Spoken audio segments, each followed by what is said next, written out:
ये वीडियो है हमारा वो जेई मेंस को लेकर है। ऑलमोस्ट पेपर आपका आ गया है फर्स्ट शिफ्ट का, जिसको कि हम लोग सॉल्व करते हुए देखेंगे कि क्या क्या क्वेश्चन आपका पूछा गया है। जिसमें कि ऑलमोस्ट लगभग जिन जिन पोर्शन पे जिन जिन टॉपिक पे हम लोग ज़्यादा फोकस किए थे या बताए थे कि बच्चों को उन टॉपिक पे लास्ट के समय में सबसे ज़्यादा फोकस करना चाहिए, ऑलमोस्ट आपका वहीं से क्वेश्चंस है। तो हम लोग ज़्यादा समय ये नहीं करते हैं और सबसे पहले हम लोग अपने क्वेश्चन देखते हैं कि ऑलमोस्ट आपके पहले शिफ्ट में क्या क्या आया है और उसको कैसे आंसर करेंगे। बस ये ध्यान देना है कि ये शिफ्ट का जो क्वेश्चन है ना, यही अब रिपीट नहीं करने वाला है, लेकिन ये ध्यान देना है कि ऑलमोस्ट अगर आप देखें तो इसी के जैसा, इसी के पैटर्न पे आपका क्वेश्चन आपका रहने वाला है, संभावना है।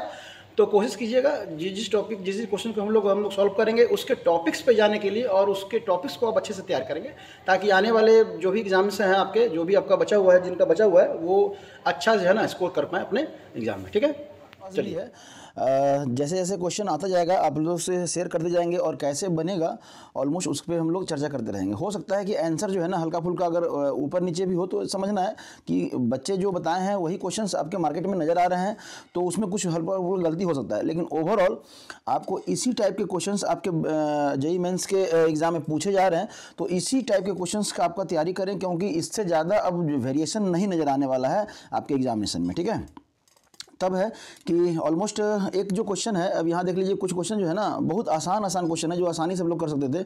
Which of the following maximum magnetic moment, देखिए ऑलमोस्ट आंसर दिया हुआ है। हम यहाँ पे बस चर्चा ये कर रहे हैं कि हमारा जो पढ़ाया हुआ है, ऑलमोस्ट आप जो पढ़े हैं उसमें क्या क्या आपको ध्यान देना है। तो मैग्नेटिक मोमेंट, अब मैग्नेटिक मोमेंट कैसे आएगा, तो आपका अनपेयर्ड इलेक्ट्रॉन जितना ज़्यादा होगा उतना मैग्नेटिक मोमेंट ज़्यादा होगा। ठीक है, बाकी फार्मूला तो आप लोग ऑलमोस्ट सब जानते ही हैं कि n इंटू n+2 ये bm। तो ऑलमोस्ट ये वैल्यू नहीं पूछ रहा है, बोल रहा है कि किसका मैग्नेटिक मोमेंट ज़्यादा होगा। तो आप अनपेयर्ड इलेक्ट्रॉन देख लीजिए। अब जैसे देखिए यहाँ पे ऑप्शन 3 ही दिया हुआ है, लास्ट जो ऑप्शन था वो आपका था 3D, लास्ट जो ऑप्शन था ना वो 3D2 था। ठीक है, चलिए, तो अब अभी क्या हो गया कि यहाँ पे 3 अनपेयर्ड इलेक्ट्रॉन, यहाँ अगर देखेंगे तो 4 अनपेयर्ड इलेक्ट्रॉन, और यहाँ देखेंगे तो आपका 3 अनपेयर्ड इलेक्ट्रॉन। तो जहाँ पे सबसे ज़्यादा अनपेयर्ड इलेक्ट्रॉन, तो यहाँ पे अनपेयर्ड इलेक्ट्रॉन सबसे ज़्यादा 1 2 3 4 5। तो यहाँ पे जब इलेक्ट्रॉन सबसे ज़्यादा हो गए 1 2 3 4 5 6। ठीक है, तो अनपेयर्ड इलेक्ट्रॉन कितना हो गया 4, यहाँ पे 1 2 3 4। तो इसका मैग्नेटिक मोमेंट क्या रहेगा, सबसे ज़्यादा रहेगा। तो ऑलमोस्ट यहाँ पे क्वेश्चन का सिर्फ पैटर्न बता रहे हैं कि किस चीज़ पे, किस पोर्शन पे आपको ध्यान देना है, कैसे क्लिक करना है, ध्यान से देखते रहिए। तब है नेक्स्ट जो क्वेश्चन है, mass of methane required to produce 22 gram CO2। अब बताइए, ये 11th का क्वेश्चन है some basic concept of chemistry से। अब कंबशन है तो सबसे पहले आपको ध्यान देना चाहिए, मीथेन का कंबशन करेंगे, और हम लोग को पता है कि किसी भी ऑर्गेनिक कंपाउंड को अगर ऑक्सीजन के प्रेजेंस में जलाते हैं तो क्या बनता है, CO2 और H2O बनता है। ये इक्वेशन लिख दीजिए, इसके बाद इसको बैलेंस कर दीजिए। तो बैलेंस करने के लिए आपका क्या है, यहाँ एक कार्बन, यहाँ पे भी एक कार्बन। ठीक है, यहाँ पे आपका 2 ऑक्सीजन, लेकिन यहाँ पे ऑक्सीजन ज़्यादा है। यहाँ पे हाइड्रोजन कितना है, 4 है, यहाँ पे 2 ऑक्सीजन है। तो आप यहाँ पे 2 से मल्टीप्लाई कर दीजिए, और तब ऑक्सीजन कितना हो गया, 4 हो गए, तो यहाँ भी 2 से मल्टीप्लाई, मतलब ओवरऑल जो आपका, एक बार फिर से रिएक्शन लिख लीजिए। ओवरऑल जो आपका रिएक्शन हो गया वो हो गया CH4 प्लस 2O2, और आपका हो जाएगा CO2 प्लस 2H2O। ठीक है, मतलब यहाँ से जो रिलेशन आपका आया, क्या रिलेशन आया कि 16 ग्राम के मीथेन के लिए कितना चाहिए आपका, 16 ग्राम जब मीथेन जलेगा ना तो आपका बनेगा 44 ग्राम जो है ना आपका कार्बन डाइऑक्साइड का फॉर्मेशन होगा। ऑलमोस्ट बैलेंस इक्वेशन है। तभी क्या है कि यहाँ पे दिया हुआ है 44 ग्राम CO2 से कितना बन रहा है आपका, 16 ग्राम आपको मीथेन चाहिए CH4। तब है कि अगर 22 ग्राम है तो कितना चाहिए, तो 16/44 गुने कितना हो जाएगा, 22। ये कट जाएगा 2 बार में, ये कट जाएगा 8 बार में, आपका आंसर दिया हुआ है यहाँ पे 8। ठीक है, चलिए, तब क्या दिक्कत, तब है नेक्स्ट क्वेश्चन जो है, ऑलमोस्ट आप जो है बस ये ध्यान दीजिएगा कि आपका जो है ना यहाँ पे क्या चल रहा है, कैसे आ रहा है। तो ये आपके पहले चैप्टर के, केमिस्ट्री के पहले चैप्टर से भी पूछा गया 11th के, तो यहाँ से भी क्वेश्चन आपका आ रहा है। ठीक है, तब है यहाँ पे लिखा है assertion boron has high melting point. Boron का मेल्टिंग पॉइंट जो है ना ज़्यादा होता है। ठीक है, क्यों होता है ज़्यादा, तो boron has a strong crystalline lattice, boron has a strong crystalline lattice. तो दोनों आपका क्या सही है, दोनों आपका सही है। और चूंकि इसका बॉइलिंग पॉइंट ज़्यादा क्यों होता है, तो इसके स्ट्रॉन्ग लैटिस के कारण होता है, तो रीजन भी सही है। तो अगर इसमें देखा जाए तो ऑप्शन जो ए रहेगा ना आपका क्वेश्चन का, असर्शन रीजन का, वो ऑप्शन ए हो जाएगा। तो वही दिया हुआ है यहाँ पे, असर्शन भी ट्रू है, रीजन भी ट्रू है, और एक्सप्रेशन जो है ना वो राइट एक्सप्लेनेशन है। ठीक है, तब है ये देखिए सम ऑफ बॉन्ड ऑर्डर। अब देखिए कितना मस्त क्वेश्चन पूछा है, बॉन्ड ऑर्डर से रिलेटेड, बॉन्डिंग, केमिकल बॉन्डिंग। और हम हमेशा बोले हैं कि 11th के 4 चैप्टर पे आपको सबसे ज्यादा ध्यान देना है, जिसमें पहला चैप्टर है, दूसरा, तीसरा, चौथा और 8वां और 12वां। मतलब ये 6 चैप्टर अगर 11th के आप कोशिश कर लें तो इससे ज्यादा आपका क्वेश्चन यहाँ पे नहीं पूछा गया है ऑलमोस्ट। अभी जैसे हम लोग वीडियो में आगे बढ़ेंगे पता चलेगा। ठीक है, तो जैसे यहाँ पे क्या है आपका कार्बन मोनोऑक्साइड है, तो कार्बन मोनोऑक्साइड में टोटल नंबर ऑफ इलेक्ट्रॉन कितने हो जाएंगे, तो 14। कार्बन का 6 और ऑक्सीजन का 8, तो कितना हो जाएगा 14। और इसमें भी अगर देखें तो नाइट्रोजन का 7 और प्लस ऑक्सीजन का 8, 15, और उसमें से एक चला गया, क्यों, क्योंकि यहाँ पे प्लस साइन है, तो कितना हो जाएगा 14। अब एंड देखिए, अब इसको निकालने का भी जरूरत नहीं है, ऑलमोस्ट ये एमओटी का क्वेश्चन है, मॉलिक्यूलर ऑर्बिटल थ्योरी का, तो वहां पे उतना करने का जरूरत नहीं है। अगर थोड़ा सा भी आप ध्यान दिए होंगे कि N2 का कितना होता है, तो 14 इलेक्ट्रॉन के लिए हम लोग जो बॉन्ड ऑर्डर निकालते हैं तो होता है 3। ठीक है, तो इसमें भी 3 हो जाएगा और इसमें भी 3 हो जाएगा, बस 3 और 3 कितना हो जाएगा 6। तो ऑलमोस्ट क्या हो जाएगा आपका 6। तो इस तरह से भी आप कर सकते हैं। How many of the following 4 oxidation state of central atom. Central atom का देखिए रेडॉक्स रिएक्शन 8वां चैप्टर का ये क्वेश्चन है। अब 8वें चैप्टर में ही जो है आपका किसका जो है ना, सल्फर का जो है सेंट्रल एटम में ऑलमोस्ट यहाँ पे सल्फर, यहाँ भी sulphur, sulphur, sulphur, sulphur, sulphur और सल्फर। अब कहेंगे सर यहाँ बीच में तो ऑक्सीजन लिखा हुआ है, तो सल्फर कैसे होगा भाई? जिसका मैक्सिमम वैलेंसी होता है ना वही सेंट्रल एटम के रूप में जो है ना कंपाउंड में प्रेजेंट रहता है। ये ऑलमोस्ट हम लोग वीडियो में बहुत बार कर चुके हैं, जहां पे हम लोग वीडियो बना रहे थे चैप्टर 8 का। ठीक है, अब देख लीजिए यहाँ पे कि इसमें अगर हम लोग देखें सल्फर का ऑक्सीडेशन नंबर तो होता है +6। इसमें कितना हो जाता है, ऑलमोस्ट ये एक्सेप्शन वाला भी केस है, तो यहाँ पे भी आपका +6। यहाँ पे आप देखेंगे तो आपका +4। तो मतलब एक कंपाउंड ये हो गया, एक कंपाउंड आपका ये हो गया +4, एक कंपाउंड आपका ये हो गया, इसमें भी आपका +4। ठीक है, इसमें भी आपका +4 और इसमें जो है आपका +6, इसमें भी +6। तो ऑलमोस्ट वही लिखा हुआ है, 3 कंपाउंड जो है जिसमें आपका +4 ऑक्सीडेशन स्टेट है। तो इस तरह से क्वेश्चंस आपके बन सकते हैं, समझ में आ रहा है। अब है कि यहाँ पे पूछा है प्रोडक्ट इज, प्रोडक्ट क्या है आपका, डाई आयोनिक है और कोऑर्डिनेशन नंबर 4 है आपका, डाई आयोनिक कोऑर्डिनेशन नंबर 6। अब देखिए कॉम्प्लेक्स का ये क्वेश्चन है, तो कॉम्प्लेक्स में या तो आपका 4 बनेगा कोऑर्डिनेशन नंबर, नहीं तो 6 बनेगा। तो चलिए सब में 6 और 4 ही दिया हुआ है, इसका स्ट्रक्चर बनाएंगे तो ये टेट्रा एनायोनिक आपका स्ट्रक्चर बनेगा, tetra anionic, tetra anionic structure ये इसका। तो ये यहाँ है ना, डिटेल में आप करेंगे तो यहाँ पे जाएगा, यहाँ पे ज़्यादा लंबा नहीं करना वीडियो, ऑलमोस्ट आपको आइडिया है कि इसको है ना हम लोग कॉम्प्लेक्स में हॉट वायरस करेंगे तो कैसे, मतलब क्या आपका प्रोडक्ट आएगा। ठीक है, तो ज़्यादा लंबा ना करते हुए हम लोग आगे बढ़ते हैं। तब है नेगेटिव डेविएशन। देखिए ये आपका क्वेश्चन है किसका, सॉल्यूशन का क्वेश्चन है, इसका आंसर ऑलमोस्ट डी। अब डी कैसे होगा समझिएगा, आपका नेगेटिव डेविएशन मतलब आप नेगेटिव डेविएशन जब बनाते थे तो इस तरह से आप बनाते होंगे, ये हो गया आपके रॉल्ड्स लॉ का आइडियल सॉल्यूशन, और नेगेटिव डेविएशन में आप इस तरह से दिखलाते थे, इस तरह से आप दिखलाते थे। तो नेगेटिव डेविएशन मतलब आपका वेपर उतना जो है ना नहीं बन रहा है, इसका मतलब होता है कि सॉल्यूट, नेगेटिव डेविएशन का मतलब होता है सॉल्यूट और सॉल्वेंट में जो है ना इंटरैक्शन हो गया, क्या हो गया, इंटरैक्शन हो गया। ठीक है, इंटरैक्शन समझ में आ रहा है। तब है कि जब इंटरेक्शन हो गया मतलब इनके बीच में बॉन्ड बन गया, इनके बीच में क्या हो गया, बॉन्ड बन गया। अब जब बॉन्ड बन गया तो आपको बॉयल करने में ज्यादा टाइम लगेगा। ठीक है, तो बॉइलिंग पॉइंट आपका इंक्रीज कर जाएगा, बॉइलिंग पॉइंट क्या हो जाएगा, इंक्रीज कर जाएगा। जैसे सपोज आप चाय बना रहे हैं और आप जो है ना चीनी उसमें जब खौलने लगा, दूध को ऊपर से उबलने लगा तो आप चीनी डाल दीजिए और थोड़ी देर के लिए बैठ जाता है और उसके बाद फिर से उबलना शुरू होगा। तो थोड़ी देर के लिए बैठ जाने का मतलब होता है कि उसका बॉइलिंग पॉइंट क्या होता है, इंक्रीज कर जाता है। अब जब बॉइलिंग पॉइंट इंक्रीज करेगा तो वेपर प्रेशर क्या हो जाएगा, डिक्रीज करेगा। आप कहेंगे सर वेपर प्रेशर तो डिक्रीज कैसे करेगा, एक पर्टिकुलर टाइम के लिए। देखिए हमेशा बच्चे नहीं ध्यान देते हैं किस चीज पे, तो वो टाइम जो है ना उनका गड़बड़, टाइम के बारे में नहीं सोचते हैं। तो टाइम के बारे में सोचेंगे तो ये जैसा ही बॉइलिंग पॉइंट बढ़ेगा वेपर प्रेशर अपने आप डिक्रीज करेगा ही करेगा। ठीक है, चलिए इसमें ज़्यादा दिमाग नहीं लगाना है। तब है आपका यहाँ पे ऑलमोस्ट ये अब देखिए ये सब जो क्वेश्चंस है ना, अब यहाँ पे सबसे अच्छा क्वेश्चन ये है आपका स्पिन ओनली मैग्नेटिक मोमेंट, फिर से आपका अनपेयर्ड इलेक्ट्रॉन पे आ गया। अनपेयर्ड इलेक्ट्रॉन अगर आपको देखने आ रहा है तो आप ये क्वेश्चन कर पाएंगे, कॉम्प्लेक्स का क्वेश्चन है। तब है कि यहाँ भी वीक लिगेंड्स, यहाँ भी वीक लिगेंड्स और यहाँ भी वीक लिगेंड्स। चलिए वीक लिगेंड्स है, अब तीनों में टेंशन नहीं है। तो यहाँ पे जो ऑक्सीडेशन स्टेट हो जाएगा ये +3 हो जाएगा, यहाँ पे ऑक्सीडेशन स्टेट जो हो जाएगा ये ऑलमोस्ट आपका +2 दिया हुआ है क्योंकि ये न्यूट्रल है, और यहाँ पे आपका +2 हो जाएगा। तो मैक्सिमम आपका अनपेयर्ड इलेक्ट्रॉन किस में हो जाएगा, तो जो मैक्सिमम अनपेयर्ड इलेक्ट्रॉन है अगर हम बात करें Fe+3 का, तो इसका जो लिखेंगे आर्गन 4s0 और 3d5, और Fe+2 का आर्गन आपका 4s0 और 3d6, और V+2 का आप लिखेंगे आर्गन 4s0 और 3d1, ठीक है, 3d2 23 होता है ना, 3d3 18 2 20 और 3 23, ठीक है। चलिए कोई दिक्कत नहीं।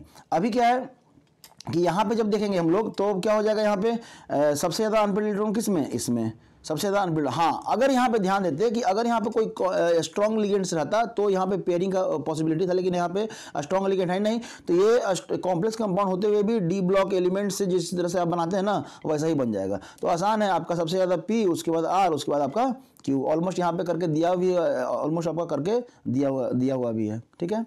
चलिए तभी है, देखिए इलेक्ट्रॉनिक कन्फिगरेशन हम पहले से ही बोल रहे हैं आपको, वीडियो जहां बना रहे थे वहां भी बोल रहे थे कि आपका F ब्लॉक एलिमेंट्स इंपॉर्टेंट है। F ब्लॉक एलिमेंट्स के सारे एलिमेंट्स के नहीं, F ब्लॉक के कुछ एलिमेंट्स का जो है ना इलेक्ट्रॉनिक कन्फिगरेशन आप याद रखिए, ठीक है। आपको पूछेगा ही पूछेगा, और ये ऑलमोस्ट आपको पूछ दिया है। आंसर तभी हो पाएगा जब आपको आ रहा है, बाकी तो इसमें कुछ दम है नहीं, ठीक है।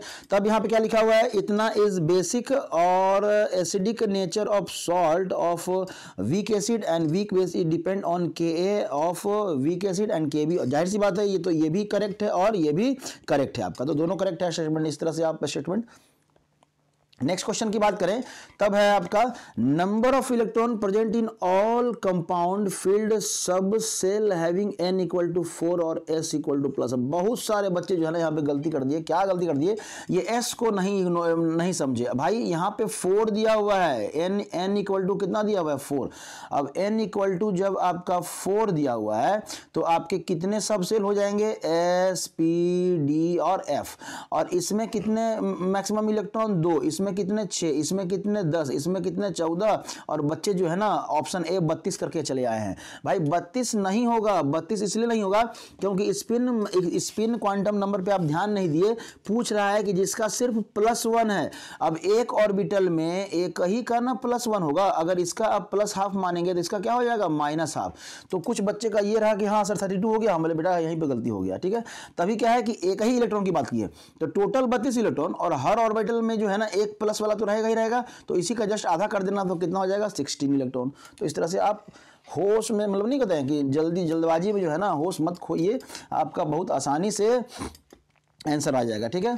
अब है देखिए इलेक्ट्रोकेमिस्ट्री का, ये केमिकल काइनेटिक्स का क्वेश्चन। अब इसको तो बताने से क्या फ़ायदा, मतलब ऑलमोस्ट इससे आसान तो क्वेश्चन आपको पूछ ही नहीं सकता है केमिकल काइनेटिक्स में। तो कोशिश कीजिए, इसका बनाने का ऑर्डर क्या निकला है, सेकंड ऑर्डर निकला है, ठीक है। आप एक बार ट्राई कीजिए, आसानी से घर में बनेगा, कुछ है ही नहीं इस क्वेश्चन में। ऑलमोस्ट यहाँ पर आपको करके दिया हुआ भी है, ठीक है।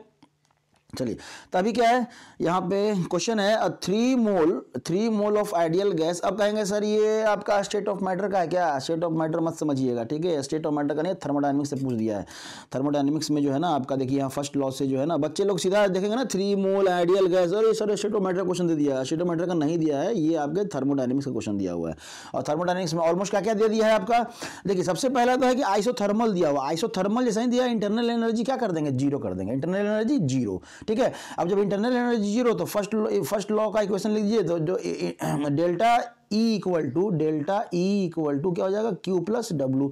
तो यहाँ पे ये 0 हो जाएगा तो Q + W, तो यहाँ पे Q = -W, या आपका W इक्वल टू क्या हो जाएगा -Q। समझ में आ रहा है। तो यहाँ पे इस तरह से, और बाकी तो आपको दिया हुआ है। तो ये जो मतलब जो Q है हीट निकालना है, तो ये जो हीट है किसके बराबर होगा, वर्क डन के बराबर होगा। ऑलमोस्ट सारा जानकारी दिया हुआ है, कैलकुलेट कर दीजिए, ठीक है। आईयूपीएससी नोमेनक्लेचर ऑलमोस्ट एकदम बेसिक। अब इससे आसान तो नोमेनक्लेचर नहीं आ सकता है ना, इससे आसान नोमेनक्लेचर तो नहीं आ सकता है। ऑलमोस्ट किया हुआ है। सबसे पहले हाँ कंफ्यूजन कहाँ होगा कि नंबरिंग कहाँ से करें, ये दिक्कत हो जाती है, नंबरिंग कहाँ से करें। तो भाई हम लोएस्ट लोकेंट्स रूल बोले थे, लोएस्ट लोकेंट्स रूल पे ध्यान देना है। वहीं से आपका यहाँ पे आपका जो आंसर है वो आपका क्या हो जाएगा, 3 इथाइल 1 डाई मिथाइल। आप कहेंगे सर डाई इथाइल 1 देखिए यहाँ पे गलती लिखा है, 3 इथाइल आपका 3 इथाइल, ठीक है, 1 डाई, नहीं ठीक ठीक लिखा है, ठीक लिखा है, हम यहाँ से देख रहे थे, डाई मिथाइल साइक्लोहेक्सेन। देखिए ये ऑप्शन और एक और ऑप्शन, अच्छा ये तो नहीं, ठीक है बढ़िया, एक और साइड से देख रहे थे तो वहाँ पे जो है ना, यहाँ पे ये 2 ऑप्शन जो है ना बस खाली आपका इन का अंतर था, यहाँ पे क्या था, इन का अंतर था। तो ठीक है कोई दिक्कत नहीं, ऑप्शन यहाँ पे सेकंड है कैसे, तो अब इससे आसान तो कोई हो ही नहीं सकता है। नंबरिंग यहीं से करेंगे 1 2 3, क्यों, क्योंकि यहाँ पे आपका 2 आपका क्या है, आपका मिथाइल ग्रुप है।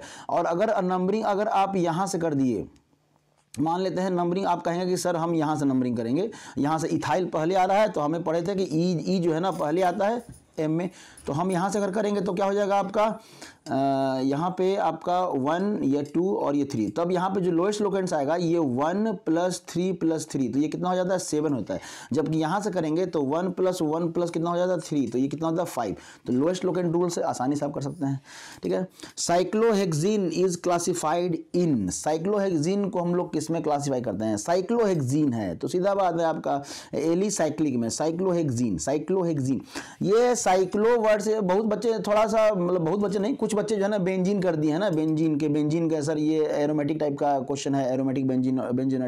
भाई पहले बना तो लेते, हेक्सीन है मतलब एक ही बॉन्ड है, ठीक है, एक ही बॉन्ड है हेक्सीन। कोई जरूरी नहीं कि हेक्सीन लिखा हुआ है तो सारे पे तीनों पे ऐसा होगा, ऐसा नहीं होगा, ठीक है। हेक्सीन लिखा है ना कि आपका बेंजीन लिखा है, यही तो कंफ्यूजन था।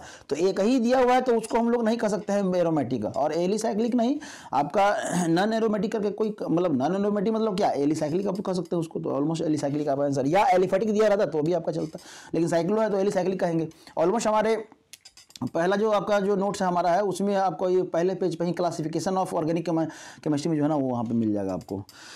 चलिए, which of the following is polar, यहाँ पे गलती हो गया, क्या गलती कर दी है बच्चे, हड़बड़ी में जो है ना ऑप्शन ए कर दिए कि ये जो है ना आपका पोलर है, ये पोलर नहीं है, पोलर क्या हो जाएगा, ये हो जाएगा, क्योंकि ये भी लीनियर, ये यहाँ पे भी आपका पोलरिटी नहीं होता है। पोलरिटी मतलब कुछ तो यहाँ पे डिफरेंट एटॉमिक इलेक्ट्रोनेगेटिविटी वाले जो है ना एलिमेंट्स हों तो ये दोनों एक दूसरे को कैंसिल आउट करेंगे, ठीक है। यहाँ पे भी अगर देखें तो आपका डबल बॉन्ड है, सेमी कार्बन है, तो पोलरिटी डेवलप नहीं होगा। यहाँ पे पोलरिटी डेवलप होगा क्योंकि यहाँ पे एक H है, यहाँ पे Cl और ये Cl। बहुत आसान क्वेश्चन था ये। आपका लिखा है when nucleotide form dimer the linkage present between. तो देखिए पेप्टाइड, यहाँ पे सबसे ज्यादा कंफ्यूजन आपका जो है ना ये दोनों में होना चाहिए, ठीक है। अब पेप्टाइड जो है ना आपको न्यूक्लिक एसिड में आप पढ़े, इम्यूनो एसिड में जब प्रोटीन आप पढ़ रहे थे ना बायोमोलिक्यूल्स में, तो आप न्यूक्लिक एसिड मतलब एमिनो एसिड में जो है ना वो जो बॉन्ड बनता है तो वो पेप्टाइड बॉन्ड कहलाता है। यहाँ पूछ रहा है न्यूक्लियोटाइड डीएनए की बात कर रहा है, न्यूक्लियोटाइड जो बनता है तो फास्फोडाइस्टर बॉन्ड बनता है, लिंकेज बनता है, ठीक है, तो फास्फोडाइस्टर।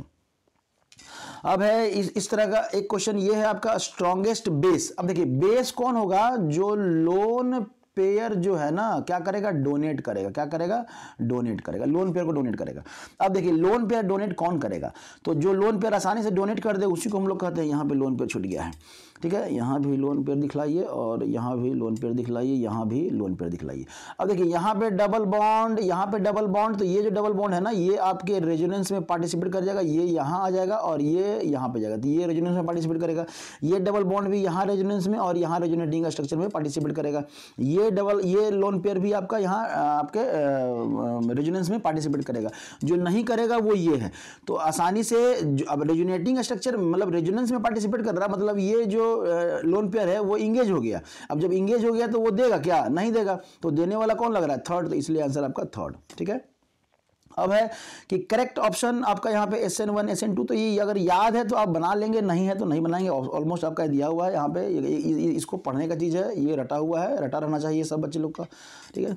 अब यहाँ पे देखिए, यहाँ पे लिखा है मैक्सिमम इनॉल कंटेंट। देखिए इन और ऑल मतलब आपका डबल बॉन्ड भी हो और OH ग्रुप भी हो, अल्कोहल भी हो, तो ये कब होगा? तो आपका 3 ऑक्सीजन है तो यहाँ पे ये डबल बॉन्ड ब्रेक करेगा, ये डबल बॉन्ड ब्रेक करेगा, ये डबल बॉन्ड करेगा, OH OH और OH।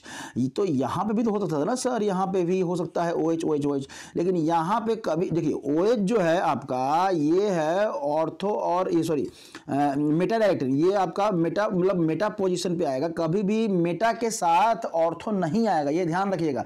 या तो ऑर्थो पैर आएगा और नहीं तो मेटा आएगा तो अकेला आएगा, तो यहाँ पे ये इस कारण से जो है ना ये वाला नहीं रहेगा। और ठीक है, यहाँ पे आपका कह सकते हैं साथ साथ में होगा, तो ये तो देख ही नहीं सकते हैं कि इलेक्ट्रॉन डेंसिटी बढ़ जाएगा सर, रिपल्सन हो जाएगा, स्टेरिक हिंड्रेंस लगेगा, लेकिन सबसे पहला तो ये देखना है कि ऑर्थो के साथ है ना, ऑर्थो के साथ पैरा आता है, मेटा नहीं आता है, तो यहाँ पे ये मेटा वाला है ऑप्शन ए, यहाँ से भी आप देख सकते हैं आसानी से।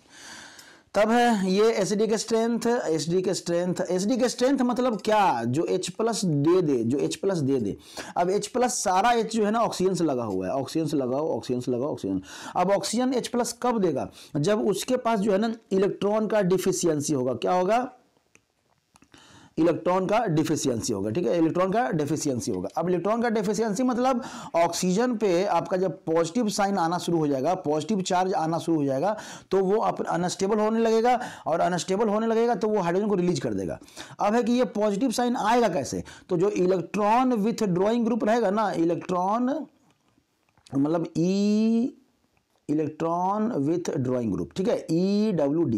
अब इलेक्ट्रॉन विथ ड्रॉइंग ग्रुप कौन है? तो आपका नाइट्रो और NO2 आपका इलेक्ट्रॉन विथ ड्रॉइंग ग्रुप है, समझ में आ रहा है? अब इलेक्ट्रॉन विथ ड्रॉइंग, अब इस तो ये तो सिंपल है, तो होगा ही नहीं। अब यहाँ पे ये इलेक्ट्रॉन डोनेटिंग ग्रुप है। देखिए हम बताए थे कि अमीर आदमी के पास ज़्यादा पैसा हो तो दिक्कत नहीं है, गरीब आदमी के पास कम पैसा है दिक्कत नहीं है, लेकिन अमीर आदमी के पास अगर पैसा कम होता है तो उसका बेचैनी बढ़ना शुरू हो जाता है।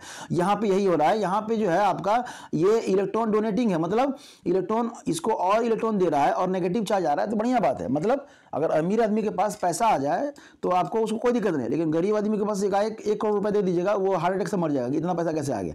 तो वही है कि आप वहां पर समझाने के लिए वीडियो में बनाए थे कि जो नेगेटिव इलेक्ट्रोनेगेटिव एलिमेंट्स है उस पर नेगेटिव चार्ज आ रहा है, स्टेबिलिटी जा रहा है। अगर इलेक्ट्रो पॉजिटिव एलिमेंट्स है, पॉजिटिव चार्ज आ रहा है तो स्टेबिलिटी आ रहा है।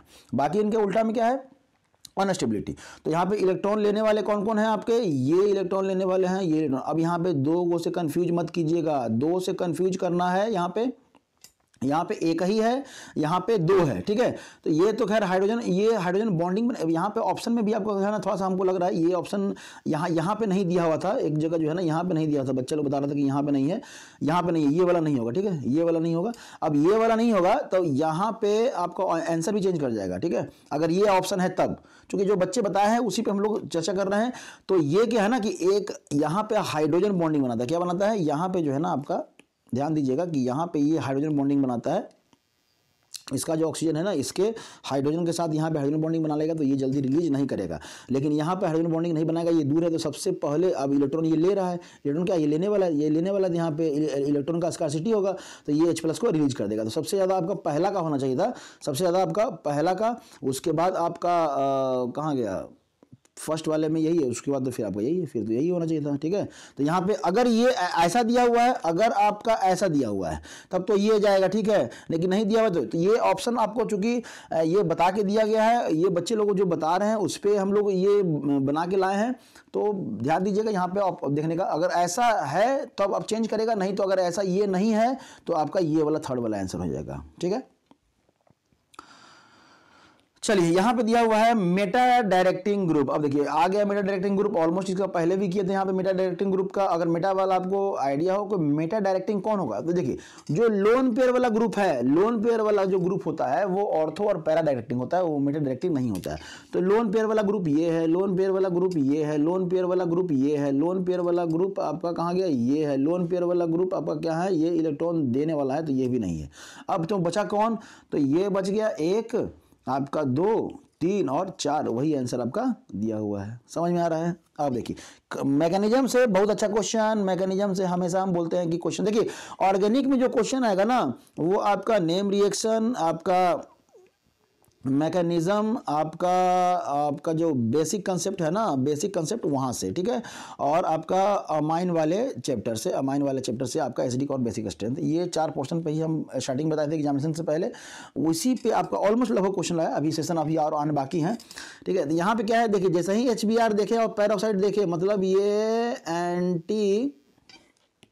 आपका क्या हो गया, एंटी मार्कोनिकॉफ रूल हो गया। क्या हो गया, एंटी मार्कोनिकॉफ रूल हो गया, ठीक है, एंटी मार्कोनिकॉफ रूल।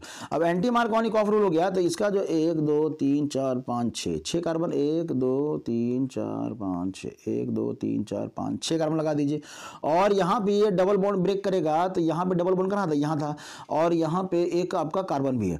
तो एंटी मार्कोनी क्या बोलता है कि हाइड्रोजन वहाँ जाएगा जहाँ हाइड्रोजन पहले से कम है। तो अगर देखा जाए तो यहाँ पे हाइड्रोजन इस कार्बन पे नहीं है, तो एक हाइड्रोजन यहाँ जुड़ेगा और Br कहाँ जुड़ेगा, यहाँ जुड़ेगा। जब यहाँ पे जुड़ेगा तो आपके 2 कायरल सेंटर हो गए, मतलब ऐसा कार्बन जहां पे जो है ना चारों ग्रुप अलग अलग होते, ये ग्रुप अलग, ये ग्रुप अलग, ये ग्रुप अलग और ये पूरा ग्रुप अलग। तो ये एक आपका स्टार ये हो गया। और अगर इसकी बात करें, इस कार्बन की बात करें तो ये भी आपका कायरल कार्बन, क्यों, क्योंकि ये ऑलमोस्ट एक बड़ा ग्रुप, ये दूसरा, ये तीसरा और ये एक चौथा ग्रुप, 4 अलग। तो इसलिए यहाँ पे स्टार करके दिखाया हुआ कि 2 कायरल कार्बन होगा, 2 कायरल कार्बन होगा। तो इस तरह से आपका पूछा गया है।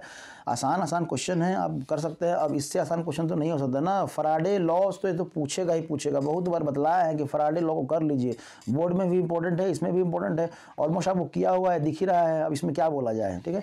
अब देखिए, which of the following has 4 oxidation state, किसमें आपका 4 ऑक्सीडेशन स्टेट है, तो इसी में आपका 4 है। तो पहले भी हम लोग किए थे कि इसमें आपका +4 ऑक्सीडेशन स्टेट है। ये बच्चे लोग बताए थे, अब 2 ही ऑप्शन वाला तो नहीं है, पता नहीं, हो सकता है ये होगा या फिर ये जो पहले जो क्वेश्चन किया है उसी का ये पार्ट होगा कुछ बच्चे। अब लिखा है विच halogen does not show variable, कुछ बच्चे बता रहे थे कि वेरिएबल और कुछ बच्चे बता रहे हैं नॉट शो वेरिएबल। तो नॉट शो वेरिएबल में हो जाएगा तो फ्लोरीन हो जाएगा, क्योंकि फ्लोरीन जो है ना आपका वेरिएबल नहीं शो करता है। ये हम लोग ऑलमोस्ट ऑक्सीजन स्टेट में कर चुके हैं कि उसका हमेशा -1 होता है, ठीक है। और कुछ बच्चे बता रहे थे कि किसका वेरिएबल होगा, ठीक है, वेरिएबल होगा। तो वेरिएबल में देखिए, वेरिएबल में तो फिर ये भी हो जाएगा, ये भी हो जाएगा, बहुत सारा हम लोग कंपाउंड देखें जिसमें, तो नॉट शो वेरिएबल में आपका ऑलमोस्ट ये रहेगा, ठीक है। अब है यहाँ पे 4F और आपका क्या है 5F series are written separately in periodic table in order to preserve principle of the classification. ऐसा नहीं, प्रिंसिपल ऑफ क्लासिफिकेशन पे हम लोग के लिए, हाँ ठीक है, ब्लॉक एलिमेंट से आपको जो है ना हम लोग अलग अलग करके दिखाए हैं, ठीक है। तभी क्या है कि S block elements can found on the earth.